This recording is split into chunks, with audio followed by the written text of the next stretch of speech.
और यूक्रेन के बाद अब रूस ने ब्रिटेन और फिनलैंड को परमाणु हमले की धमकी दी है। पुतिन के एक वरिष्ठ सहयोगी ने दावा किया है कि रूस 3 मिनट में ब्रिटेन पर परमाणु हमला कर सकता है।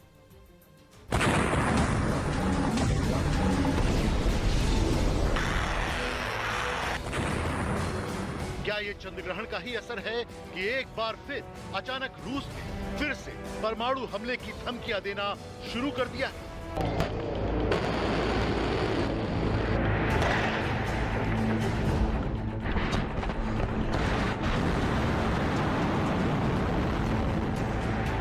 अलेक्सी जुरावलेव पुतिन के करीबियों में शामिल है। अलेक्सी जुरावलेव पुतिन के वरिष्ठ सहयोगी माने जाते हैं और वो ड्यूमा की रक्षा समिति के उपाध्यक्ष भी हैं, जो रूस की सरकार में एक बहुत अहम पद है।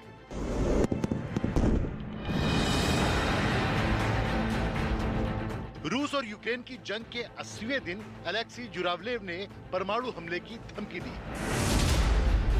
अलेक्सी जुरावलेव ने यह दावा किया है कि रूस सिर्फ 3 मिनट में ब्रिटेन पर परमाणु हमला कर सकता है। अलेक्सी जुरावलेव ने रूस की सबसे खतरनाक मिसाइलों में से एक सरमत का नाम लिया है।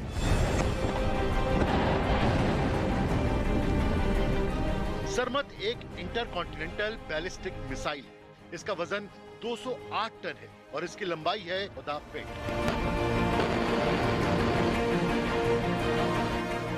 सबसे बड़ी बात यह है कि इस मिसाइल में 15 परमाणु बम लगाए जा सकते हैं, यानी 15 देशों पर इससे परमाणु हमले किए जा सकते हैं, या एक ही देश के 15 शहरों को इससे निशाना बनाया जा सकता है।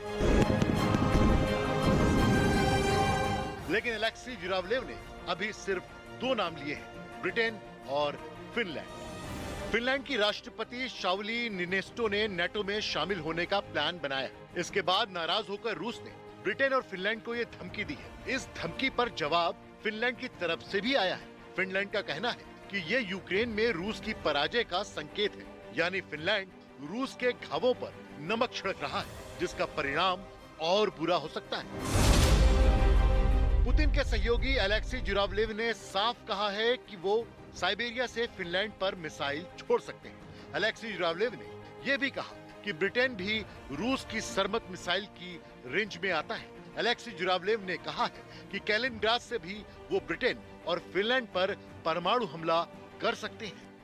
आपको याद होगा कि यूक्रेन ने दावा किया कि रूस यूक्रेन के दूसरे सबसे बड़े शहर खार्किव से पीछे हट रहा है, लेकिन अलेक्सी जुरावलेव ने दावा किया कि खार्किव से पीछे हटना उनकी रणनीति का हिस्सा है और अब वो अपनी सप्लाई चेन को मजबूत करने जा रहे हैं। उनका सारा फोकस डोनबास ही रहने वाला है।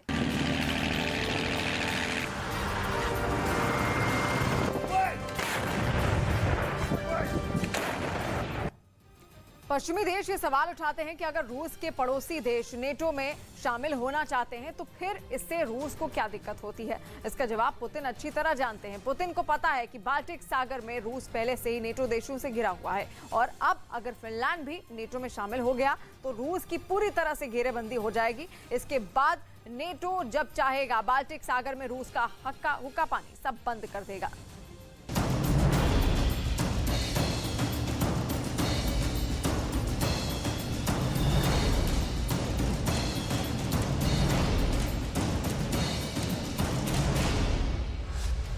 महायुद्ध के बीच फिनलैंड की राष्ट्रपति ने पुतिन को फोन लगाया और कहा, हम नेटो की सदस्यता के लिए आवेदन करेंगे।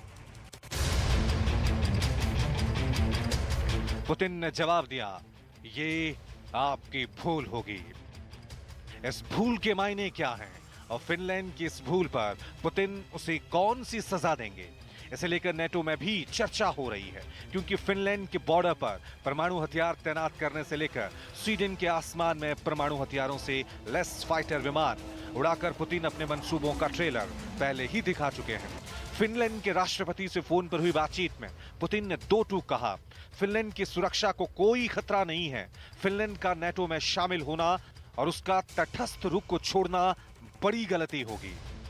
वैसे फिनलैंड के साथ तनातनी वाले इस हालात को टालने के लिए पुतिन पिछले 2 महीने से कोशिश कर रहे थे, लेकिन पुतिन के टाले ये हालात नहीं टल पाया।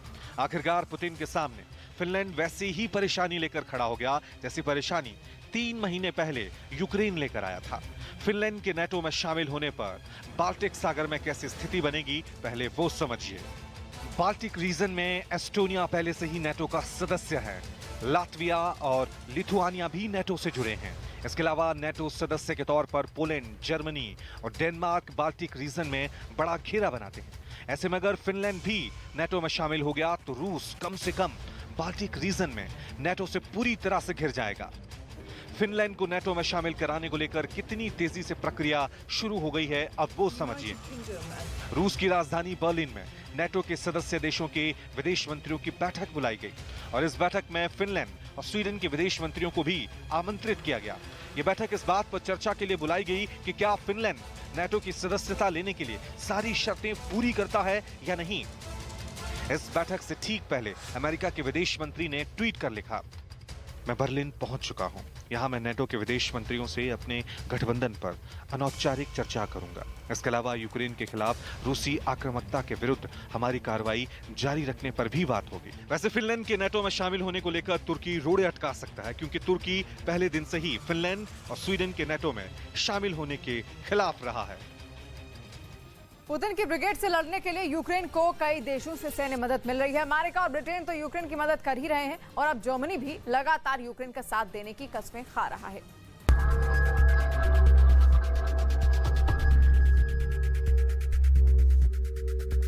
जंग में रूस के खिलाफ नेटो देशों में ब्रिटेन सबसे ज्यादा आक्रामक है। एक से बढ़कर एक हथियार यूक्रेन को मुहैया करा रहा है। मैनपेड हथियारों ने रूस को काफी नुकसान पहुंचाया है। पुतिन पहले ही ब्रिटेन को परमाणु धमकी भी दे चुके हैं और अब ब्रिटेन यूक्रेन को ब्रिमस्टोन मिसाइलें सप्लाई कर रहा है। मतलब पुतिन की आंखें ब्रिटेन के खिलाफ अभी और लाल होंगी। Наша страна, конечно же, меняется вместе с этими обстоятельствами, делает свои выводы. Выбор этот, который мы делаем сейчас, но сделали уже, по сути, облегчается тем, что коллективный Запад нам объявил тотальную гибридную войну. И трудно прогнозировать, сколько все это продлится, но ясно, что... रूस के विदेश मंत्री की अपने देश के लिए चिंता तो जायज है, लेकिन अमेरिका यूक्रेन की मदद के रास्ते में बहुत आगे निकल चुका है। अमेरिकी सीनेट में रिपब्लिकन पार्टी के नेता मिच मैकोनेल समेत अमेरिकी सीनेटर्स के प्रतिनिधिमंडल ने एक अघोषित यात्रा के तहत कीव में यूक्रेन के राष्ट्रपति जेलेंस्की से मुलाकात की है। इस दौरान उन्होंने रूस के साथ युद्ध में यूक्रेन के प्रति अमेरिका की एकजुटता जाहिर की। इधर जर्मनी लगातार यूक्रेन का साथ देने की कस्में खा रहा है। In face of Russia's war of aggression against Ukraine's NATO creed of one for all and all for one is even more important than ever. Our security, our freedom, our values are under threat. But together we will defend them. Our unity remains our greatest strength. चंद्रग्रहण का असर भी तो यही बता रहा है। जो जमीन पर अभी दिख रहा है वो निकट भविष्य में जारी रहने वाला है। मतलब युद्ध का अभी निष्कर्ष नहीं निकलने वाला। और ये सब हो रहा है तो इसलिए कि यूक्रेन अकेला नहीं है जिसे पुतिन दबा देंगे। जेलेंस्की अकेले नहीं हैं जिसे पुतिन सत्ता से हटाकर कीव में अपनी कठपुतली बैठा देंगे। दोनों की कुंडली में राजयोग है। जमीन पर जो जंग रूस वर्सेस यूक्रेन दिख रही है वो जंग असल में नेटो वर्सेस रूस हो चुका है। अघोषित तौर पर ही सही इस जंग का दायरा यूक्रेन का बॉर्डर पार कर चुका है और लपेटे में अभी और कई देश आ सकते हैं। पुतिन का इरादा बिल्कुल क्लियर दिख रहा है, अपने पड़ोसी देशों को नेटो की सदस्यता से रोकना। और पुतिन के पड़ोसियों का भी इरादा बिल्कुल क्लियर दिख रहा है कि नेटो की सदस्यता लेकर खुद को रूस से बचाना। इस बीच यूक्रेन अभी और चलेगा, लेकिन कब तक इसका जवाब फिलहाल तो किसी के पास नहीं है।